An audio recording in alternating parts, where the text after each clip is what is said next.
Here we're going to take a look at continuing with our Reiki Healing Arts and inputting transactions.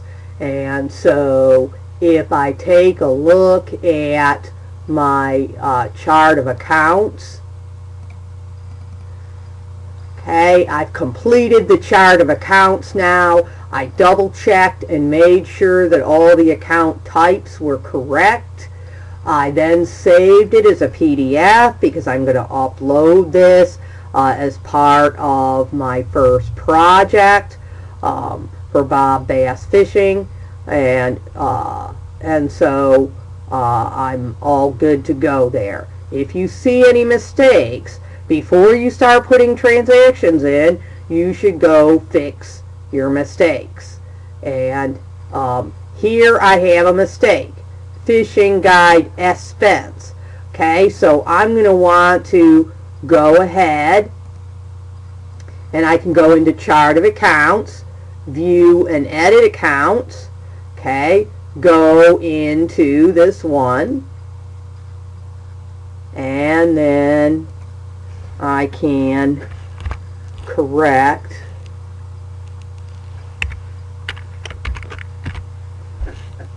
and save. Now I can go into reports, chart of accounts, and now it's correct. If you find that there's an account you forgot to put in, that can be easily done when you get to the transaction.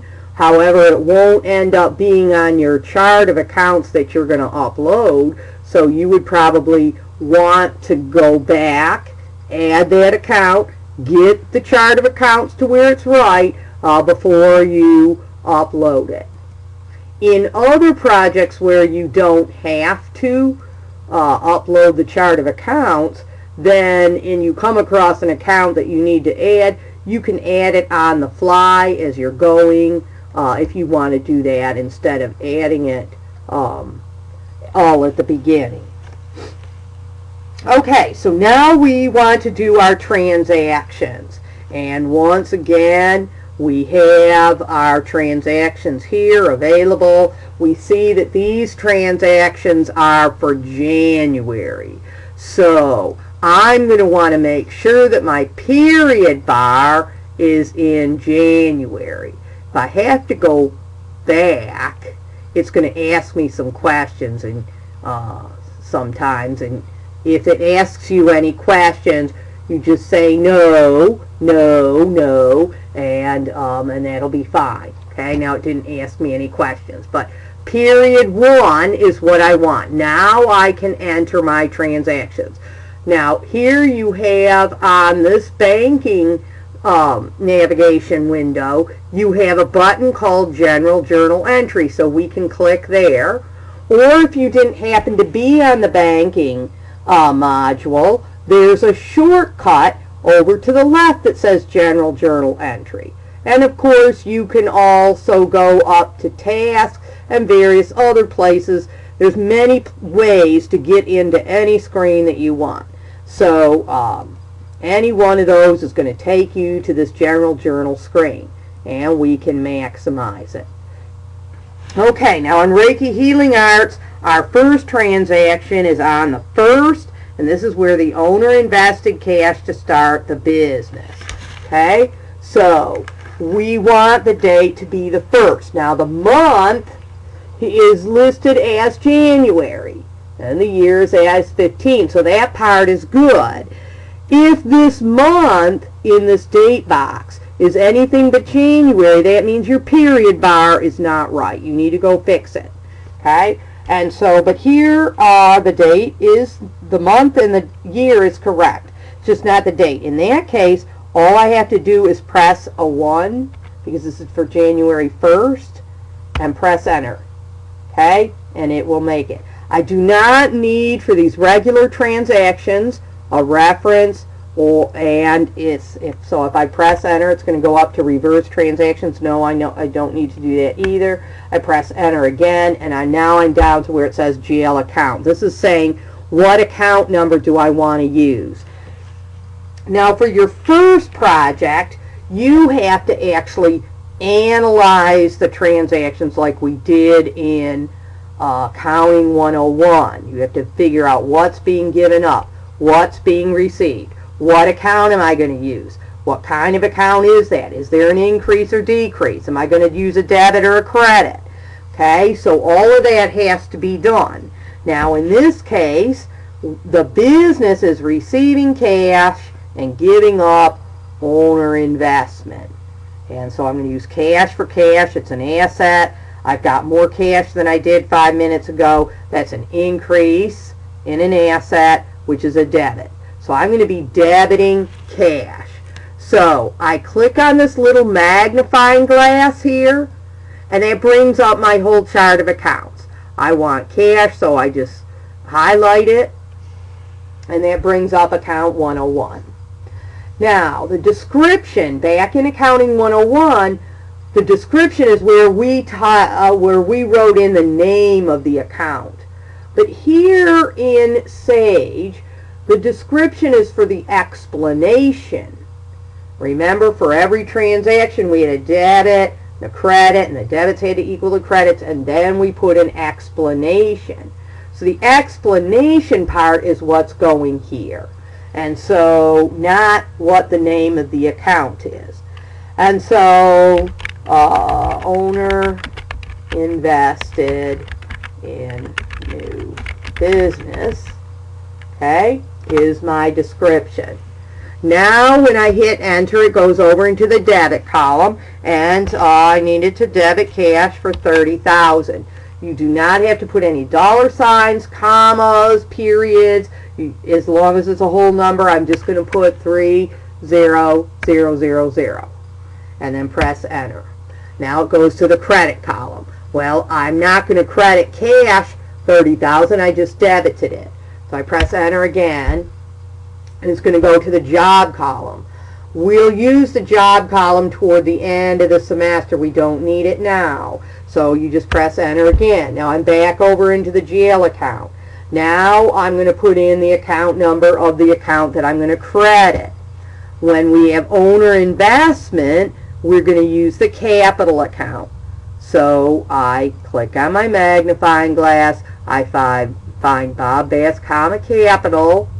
It's going to bring up, when I press enter, it's going to bring up the same explanation as what I already had for the debit, which is fine. This is still the same transaction, so it should have the same explanation. And I'm going to go till I get to credit, and that's $30,000 as well. Hit enter, it hits the job.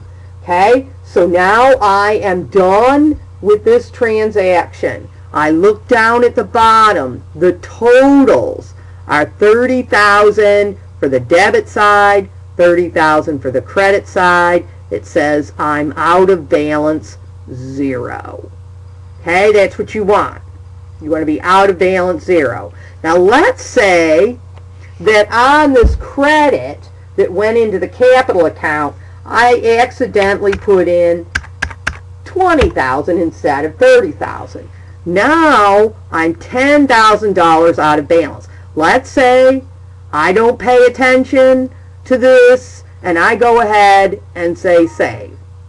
The general journal cannot be posted because it is out of balance. It will not let you be out of balance.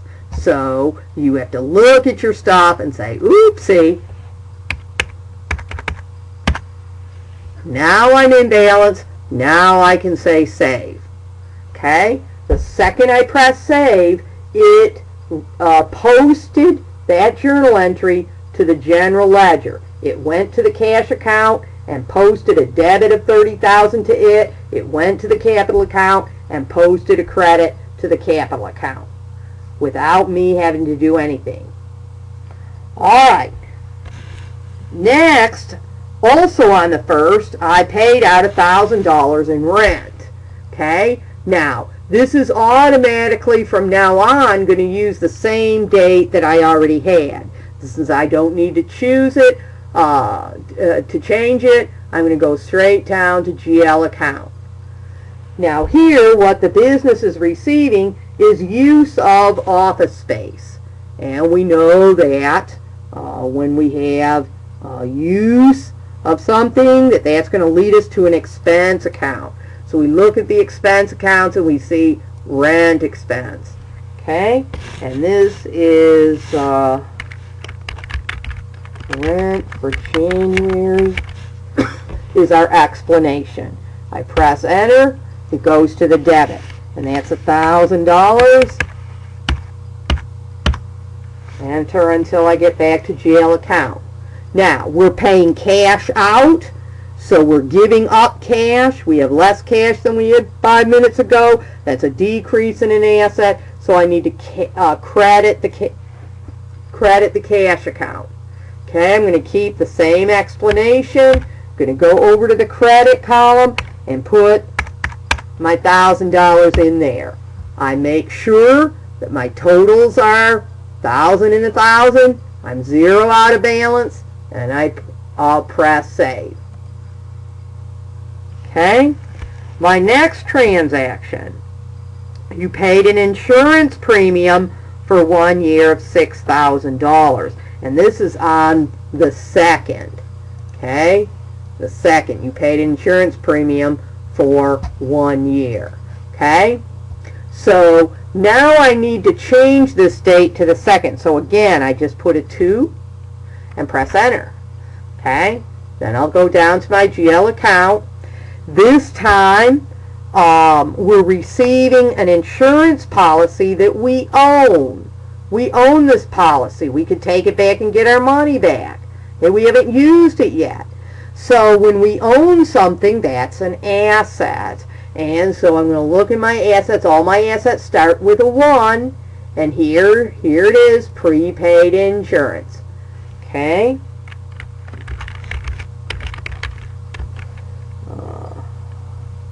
Purchase liability insurance policy.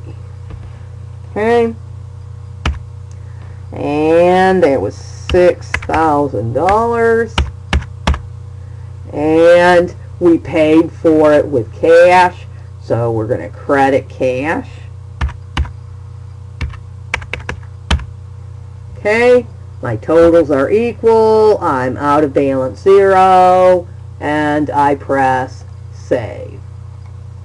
Okay, my next transaction, we purchased equipment on account for $15,000. Useful life 5 years, no salvage value. That information is what we would need to calculate depreciation. But I don't need that information for doing anything now. I just have to put this purchased equipment on account for $15,000 in. Okay, oops. What was the date on that? That was on the 3rd. Okay, so I need to change my date. Now, you don't have to use the method I showed you. There's several ways that you can put the date in. Okay, I can type the whole date in, 01/03/2015, or I can hit this calendar button and click on the 3rd. Okay, so various ways to get the date in there. Alright, now here we received equipment, which is an asset. We have an increase in that asset, so we're going to debit the equipment account. So here it is, equipment. Okay, purchased equipment on account. Okay, and we're going to debit that $15,000.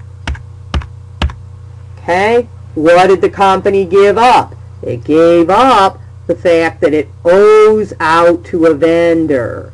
We've taken this obligation onto our shoulders. We owe out to the vendor. And so when we owe out to a vendor, owe out is keyword for liability. So we look at our chart of accounts. We know that liabilities start with a 2. We only have one account that starts with a 2, accounts payable. Okay,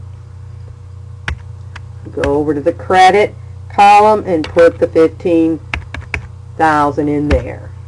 We double check our totals. We're out of balance 0, and we press save. Okay. On the 4th, we purchase supplies from Kyrene on account. Okay, so I change my date to the 4th. Get down to GL account. Okay, we're receiving supplies here. So supplies is an asset. We have more than we did, so we'll be debiting supplies. So we have purchase supplies on account from Kyrene. Okay. And that is 2,000. Okay. Now we purchase these supplies on account. So again, what we're giving up is that we owe out to vendor. And so when we owe out to vendor, we use accounts payable. And an increase in a liability is going to be a credit.